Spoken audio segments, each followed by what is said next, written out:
রাজার বাড়ি কিংবা প্রাসাদ ভেবে পথচারীদের অনেকেই ভুল করেন।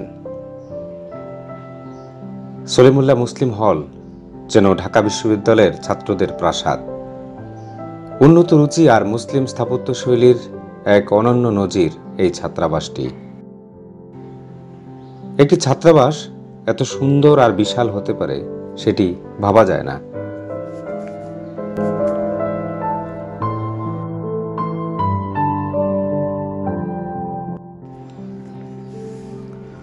পলাশীর প্রশস্ত অসাধারণ সবুজ এই রাস্তা থেকে সলিমুল্লাহ মুসলিম হলের দিকে তাকালে মনে হয় যেন এক বিশাল নবাব বাড়ি পথচারীদের জন্য উন্মুক্ত রয়েছে।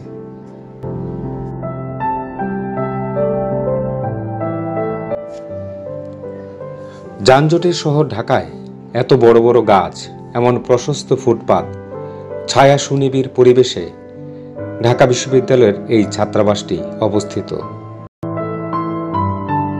1927 সালে তৎকালীন বেঙ্গল সরকার বিশ্ববিদ্যালয়ের মুসলিম ছাত্রদের জন্য এই হল নির্মাণের উদ্যোগ গ্রহণ করেন। ঢাকা বিশ্ববিদ্যালয়ের 1931-32 সেশনে সলিমুল্লাহ মুসলিম হলের নির্মাণ কাজ সম্পন্ন হয়। ব্রিটিশ প্রশাসক আর কলকাতা কেন্দ্রিক হিন্দু জমিদারদের অসীম লোভের অসহায় শিকার পূর্ব বাংলার রাজনৈতিক ও অর্থনৈতিক মুক্তির অগ্রদূত নবাব স্যার খাজা সলিমুল্লাহ বাহাদুরের নামানুসারে এই ছাত্রাবাসের নামকরণ করা হয়। 1931 সালের 11 আগস্ট উদ্বোধন করা হয় স্যার সলিমুল্লাহ মুসলিম হল।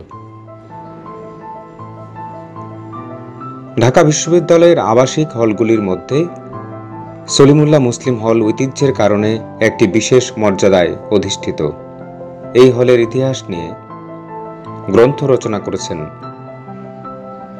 বিখ্যাত প্রাবন্ধিক, গবেষক, লেখক মরহুম সৈয়দ আবুল মকসুদ।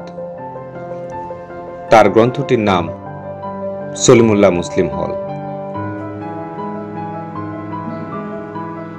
স্থাপত্যশৈলীর দিক থেকে ঢাকা বিশ্ববিদ্যালয়ের সবচেয়ে বনেদি অভিজাত ছাত্রাবাস হল SM হল। অন্যান্য হলের বাসিন্দারা SM হলকে দেখে পুলকিত হন। হলের ভেতরে যেমন রয়েছে ফুলের বাগান, আড্ডা দেওয়ার সুন্দর জায়গা, তেমনি হল থেকে বের হলেই দেখা মিলে মসৃণ সবুজ মাঠের। দোতলা ভবনটি দক্ষিণ দিকে মুখ করা। এর 4টি শাখা রয়েছে, যার মাঝে একটি আয়তক্ষেত্র উঠোন রয়েছে যা উত্তর ও দক্ষিণমুখী হাঁটার রাস্তা দিয়ে বিভক্ত। বারান্দাগুলি ভবনের সম্মুখ ভাগে রয়েছে, যা উঠোনের দিকে মুখ করানো। দক্ষিণ শাখার কেন্দ্রে প্রবেশদ্বারে 3টি পয়েন্ট যুক্ত খিলান রয়েছে, যার পার্শ্বে 2টি বর্গাকার টাওয়ার আছে। প্রতিটি মাথায় একটি কন্দাকার হলুদ টাইল গম্বুজ রয়েছে। সলিমুল্লাহ মুসলিম হলের শিক্ষার্থীরা প্রতিষ্ঠাকাল থেকে বাংলাদেশ রাষ্ট্র প্রতিষ্ঠার সংগ্রামে সামনে থেকে নেতৃত্ব দিয়েছেন। ব্রিটিশ বিরোধী আন্দোলন থেকে শুরু করে 52 ভাষা আন্দোলন এবং 1971 সালের মহান মুক্তিযুদ্ধে সলিমুল্লাহ মুসলিম হলের শিক্ষার্থীদের রয়েছে অবিস্মরণীয় অবদান।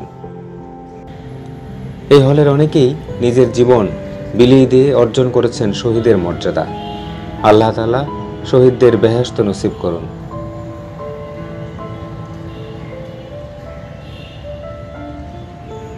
ঢাকা বিশ্ববিদ্যালয়ের শিক্ষার্থী হতে পারা গৌরবের। সলিমুল্লাহ মুসলিম হলের শিক্ষার্থী হলে সেই গৌরবের অনুভূতির সাথে যুক্ত হয় রোমাঞ্চ আর সম্মানের অসাধারণ অনুভূতি। আধুনিকতার নামে, সংস্কারের নামে এই ঐতিহাসিক ভবন, অসাধারণ ছাত্রাবাসটি কখনো ভেঙে ফেলা হবে না তো? আমরা কিছু গড়তে না পারি, ভাঙতে ঠিকই পারি।